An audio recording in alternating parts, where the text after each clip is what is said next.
ہو جائے. جہت یعنی پہلو. طواف کہاں سے شروع ہوتا ہے؟ خانہ کعبہ میں. عمرہ اور حج پہ جا چکے ہیں لوگ. اگر پورا کا پورا خانہ کعبہ ہے تو کہیں سے بھی شروع کر لیجیے, کوئی مسئلہ نہیں ہے. کہیں سے بھی شروع کر لیجیے. نہیں کر سکتے, نہیں کر سکتے. کہاں سے؟ حجر اسود اپنے بائیں شانے کی طرف رکھیے, وہاں سے شروع کیجیے. اچھا, قرآن تو کہہ رہا ہے کہ اینما تولوا فثم وجہ اللہ, جہاں بھی منہ پھیر لو اللہ کا چہرہ وہیں پر ہے.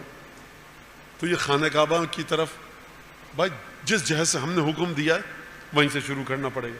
اچھا, آپ خانہ کعبہ کی طرف منہ کر کے نماز پڑھ رہے ہیں. سب واحد جگہ ہے جہاں پر دو مسلمان ایک دوسرے کی طرف منہ کر کے نماز پڑھتے ہیں, ان کی نماز صحیح ہے. وہ ہے خانہ کعبہ. یعنی آپ بیت اللہ کے اس طرف کھڑے, ہم اس طرف کھڑے, منہ ہمارا ایک دوسرے کی طرف ہے. اگر بیت اللہ کو ہٹا دیا جائے لیکن نماز ہماری صحیح ہے, اور دنیا میں کہیں پر یہ ہو نہیں سکتا. لہٰذا اچھا, اب آپ چلے گئے خانہ کعبہ کے اندر. اب فقہی اختلاف ہے, خانہ کعبہ میں نماز پڑھنے کا حکم نہیں ہے, شریعت نے پسند نہیں کیا, مطلوب پروردگار نہیں ہے. فرقوں کے اختلاف کو نظر میں رکھتے ہوئے جواب دے رہا ہوں. پروردگار یہ خانہ کعبہ اس کی طرف رخ کر کے نماز پڑھ رہے ہیں, اس کے اندر آ جائیں تو کتنا اچھا ہوگا. کہ اندر نہیں, باہر, باہر سے رخ کرو. پروردگار ہر جگہ تو ہے. صفا مروہ, ہم مروہ سے شروع کرتے ہیں سعی کو, نہیں. پروردگار اچھا سر منڈوانا ہے نا, تو صحیح سے پہلے سر منڈوا لیتے ہیں, رش بہت تھا. اس کے بعد میں مثالیں مختلف دیتا آیا ہوں آپ کو. تو یہ نہیں ہوگا.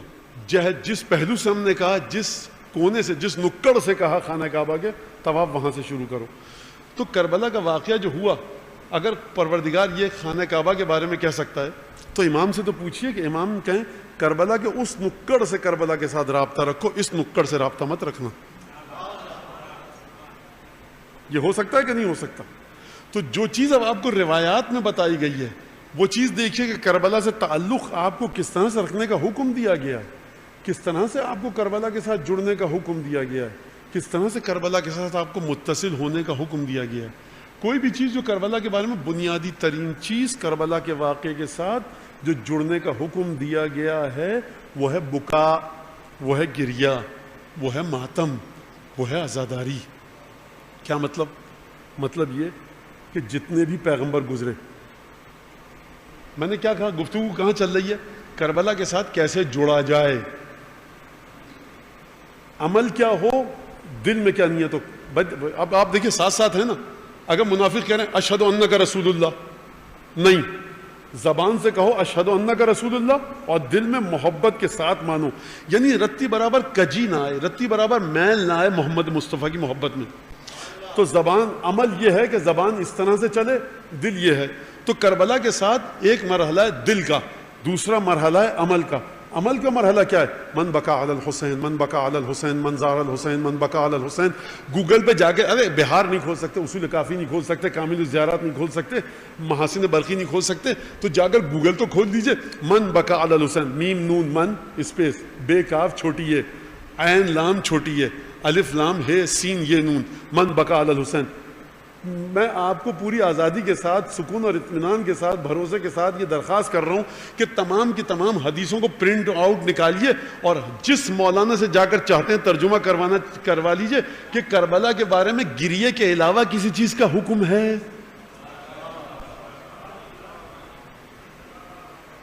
مولانا یہ تو آپ نے گمراہی والی بات کر دی, یعنی کربلا نماز نہیں سکھاتی. دیکھیے بات وہ کیجئے جو ہیگ میں اگر آپ جائیں تو وہاں کا جو جیوری ہے وہ آپ کی بات کو پسند کر سکے, مان سکے, سمجھ سکے. عقلائی اور عاقلانہ پیمانوں پر گفتگو کیجئے. اگر امام الفاظ کی قید میں مقید رہ کر آپ کو کوئی چیز سکھا رہے ہیں تو آپ ان الفاظ کو چھوڑ کر آگے کیوں بڑھ رہے ہیں؟ اگر کہا جا رہا ہے کہ جناب سیدہ کا جملہ یا عطشان الام حسین, اے ماں کے پیاسے بیٹے حسین, اب آپ کو کس نے حق دیا ہے اس کا تجزیہ اور تحلیل کریں؟ بس پیاسے شہید ہوئے, پیاس کو مولا کی یاد رکھنا, بات ختم ہو گئی, اس کے آگے کوئی بات ہی نہیں ہے. اب اگر کوئی نادان بے وقوف ہمیشہ تمام ذاکروں کو خطبہ کو ایک سے ایک بڑھ کر دیوانے, ہم نے حسین مولا کی پیاس کو یاد رکھا, مقصد کو بھول گئے. اب جاؤ جا کر پہلے تم الفاظ میں اس طرح کے استعمال کرو, لوگ کہیں گے مولانا آپ غصے میں نہیں آیا, یعنی دن دہاڑے آپ لوگوں کی آنکھوں میں دھول جھونک رہے ہیں, جہالت کی طرف لے کر جا رہے ہیں. پہلے طے کر لیجئے کہ آپ کو عقل زیادہ ہے, آپ کہہ دیجئے ہم زیادہ عقل رکھتے ہیں پانچویں امام سے, ہماری بھی جان چھوٹے گی، آپ کی بھی، ہمارا بھی قبلہ درست ہو جائے گا. لیکن اگر آپ کو نہیں پتا تو یہ کربلا میں کیا تھا، کربلا کی فکر کو آپ کیوں بتا رہے ہیں؟ جب آپ کیوں نہیں کہہ رہے بچوں سے کہ زیارات جا کر پڑھو، آپ کیوں نہیں کہہ رہے کہ کربلا کے بارے میں روایات پڑھو، آپ اپنی بات شامل کر کیوں رہے معصوم کے کلام میں؟ یہ تو آپ فقہا بھی کرتے ہیں، نجف اور قم میں فقہا کرتے ہیں، ان کو القاء خصوصیت آتا ہے اور الغاء خصوصیت آتا ہے، تنقیح منات آتا ہے. یہ اس دونوں لفظ کے معنی بھی آپ کو پتہ ہے کہ نہیں پتہ ہے؟ تو بن بکا لکھیے جا کر جو چیز بتائی گئی ہے. لہٰذا اگر زیارت کہہ رہی ہے کہ، اور جو عاشور کے دن آپ تعزیت دیتے ہیں، اعظم اللہ اجورنا واجورکم فی مصابنا بامامنا مولانا حسین ابن علی علیہ السلام، خدا آپ کو اجر دے، ہم کو اجر دے.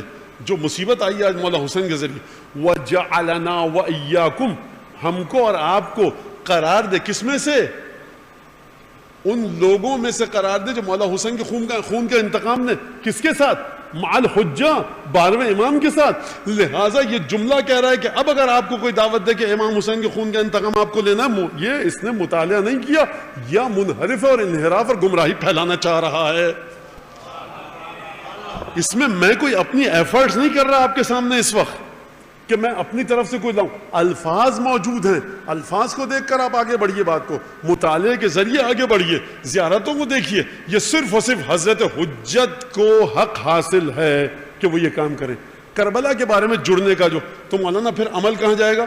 ارے عمل کی کو کون انکار کر رہا ہے سرکار کہ آپ عمل کی بات کر رہے ہیں؟ یہ جو سب بیٹھے ہوئے ہیں یہ سب نماز پڑھ کر آئے ہیں، جس نے نہیں پڑھی وہ جا کے پڑھے گا، اور جس نے نہیں پڑھی وہ مجلس ختم ہونے کے بعد جگہ لے کر بیچارہ نماز پڑھنے لگے گا. تو وہ عمل، بات جس زاویے سے ہو رہی ہے اسی زاویے سے کیجئے. اگر یہاں پر نیورو سرجری کے سلسلے میں کوئی سیمینار ہو رہا ہو اور وہاں پہ ایک صاحب آ جائیں اور معاشرے میں بے پردگی بڑھ چکی ہے، بے نمازی، بات کیجئے، کیا کہ بھیا یہاں پہ ڈاکٹر بیٹھے ہیں، یہ بات آپ جا کے یہاں کیوں کر رہے ہیں؟ ہر جگہ دنیا میں قانون ہے کہ جو موضوع پہ سیمینار منعقد ہو رہا ہے وہی بات کیجئے. یہ کربلا نرانی مظلوم ہے، ہر بات ہو رہی ہے.